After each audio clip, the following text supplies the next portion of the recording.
एक महापुरुष अभी भी ऐसे हैं।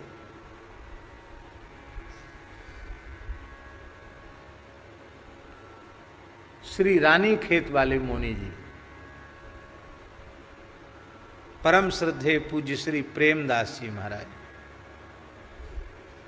महाराज उनके गुरुजी थे फाफा मऊ प्रयाग के पास श्री पैहरी जी महाराज।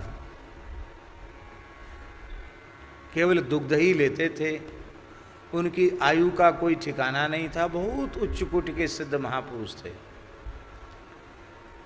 तो ये महाराज का नाम सुन के जाने लगे उनके पास। वो महाराज फटकारते, धक्का देके निकाल देते, कई बार प्रहार भी कर देते, पर ये जाना नहीं छोड़ते।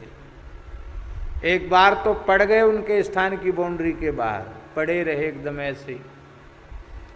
तब प्रसन्न हो गए और प्रसन्न होकर उन्होंने उनको दीक्षा दी। और दीक्षा देके ये नहीं कि पास में रखा हो, दीक्षा देके कहा जा वहां चला जा, रानी खेत उस जगह, वहां एक झूला देवी है, वहां के पास पहाड़ है, वहां रह के भजन कर, जा चला जा। ये नहीं कहा गुरुजी हम तो आपके स्थान में रहने के लिए साधु बने थे, ये नहीं कहा। दीक्षा लिए, तत्काल गुरुजी का आदेश मानकर वहां चले गए और बाबा ऐसी जगह उन्होंने भजन किया।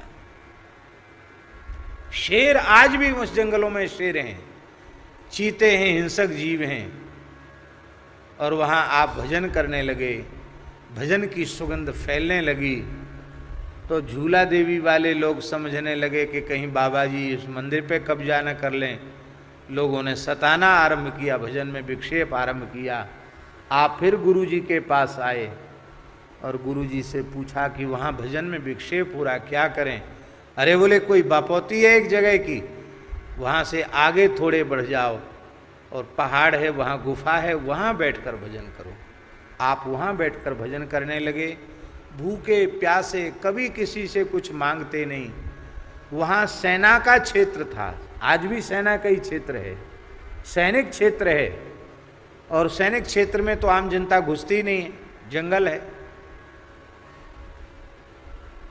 कभी कोई आलू दे गया, छटाक आत पाव आटा दे गया, तो कभी कुछ खा लिया, नहीं तो ऐसे ही भूखे प्यासे रहकर उन्होंने भजन किया।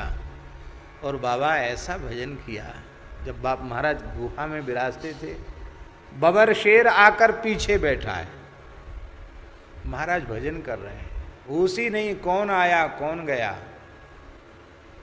फौज का ब्रिगेडियर था, उस ब्रिगेडियर ने देखा कि शेर पीछे बैठा और महाराज माला फेर रहे हैं, उसकी श्रद्धा हो गई और वहाँ राम मंदिर की स्थापना हो गई।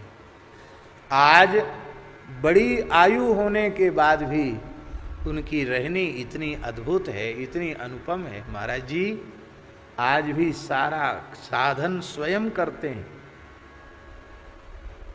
यात्रा काल में भी उनका नियम प्रभावित नहीं होता है। अद्भुत जीवन है, आदर्श जीवन है। यद्यपि ये मर्यादा नहीं है संत विराजमान हो तो हम उनकी इतनी प्रशंसा करें, उनके कान में पड़ेगी तो वे बड़े नाराज होंगे, लेकिन जो हम अपनी आंख से देख रहे हैं वो हम बता रहे हैं। अद्भुत गुरु निष्ठा, अद्भुत नाम निष्ठा, अद्भुत गौ और ब्राह्मणों के प्रति उनकी निष्ठा। ये क्या है? भूमिका तैयार हो, फिर महापुरुषों की कृपा हो। इसलिए मंत्र मूलम गुरोर वाक्यम, गुरु जी का वचन ही मंत्र मूल है। जो एक वाणी निकल गई उसमें लग जाओ, काम बनेगा बनेगा बनेगा, इसमें संदेह नहीं है। आप में यदि विश्वास की कमी है, आप कहते हैं पता नहीं होगा कि नहीं होगा, तो नहीं होगा। फिर आपको विश्वास है होगा तो अवश्य होगा। यद्यपि ये बाबूजी की श्रद्धा की बात है, इसमें हमारा कहीं से कहीं तक कोई लेना देना नहीं है। एक्सीडेंट जो हुआ, दुर्घटना, गोरखपुर से आ रहे थे, तो उसमें बाबूजी भी थे गाड़ी में, और एक्सीडेंट में उनको भी खूब धक्का लगा। तो उनको बहुत तकलीफ थी, एक तो उम्र है। तो बालेश्वर जब वो गए तो उनके पुत्र डॉक्टर हैं उड़ीसा में, तो बड़े बड़े स्पेशलिस्ट लोगों को बुलाया, और उन स्पेशलिस्टों ने कहा कि अब इनकी उम्र हो गई है, अब इनको ये किसी काम लायक तो अब नहीं बचे, अब ये कुछ कर नहीं सकते। वहाँ से फ़ोन भी आया कि बाबूजी को हम लोग नहीं भेज रहे हैं, बाबूजी यहीं रहेंगे, और डॉक्टरों ने मना कर दिया है। बाबूजी परेशान, वो तो महाराज जी के पास जाएंगे, महाराज जी के पास जाएंगे। अब चढ़ना उतरना भी उनके लिए मुश्किल, ऊपर बड़ी मुश्किल से ऊपर कक्षेधर निवास था, चढ़े तो बहुत दर्द था उनके कमर में। तो बाबूजी नीचे लेटकर रो रहे थे। मैंने देखा बाबूजी रो रहे हैं। मैंने कहा आप रो क्यों रहे हैं? तो बोले महाराज जी हम तो इसलिए आए थे कि बुढ़ापे में आप संतों की कुछ सेवा बन जाए। हमको तो उठ के लघुसंग का हम कैसे जाएं, नहाएं कैसे, हमको सोचना पड़ रहा है, बहुत दुखी है। डॉक्टरों ने तो मना कर दिया है।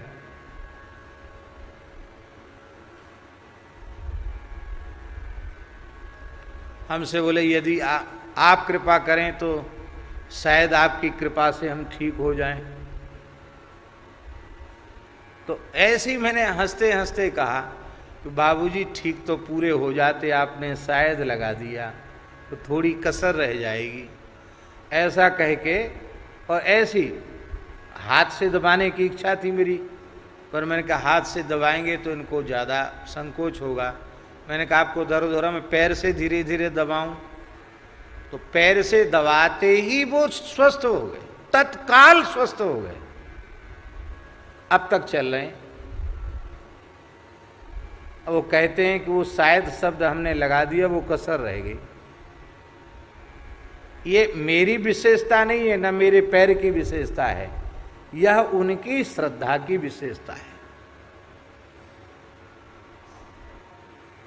ये बात हम इसलिए निवेदन कर रहे हैं, किसी की भी माता पिता गुरु संत, उनके वचनों में आप श्रद्धा करें और वे जो कह रहे हैं वो हो ही जाएगा, ऐसा पक्का निश्चय करें तो हो गया, हो जाएगा नहीं, हो गया। और आपने अपनी ओर से यदि और किंतु परंतु आपने लगा दिया तो फिर किंतु परंतु में जाओ, काम तत्काल बनता है।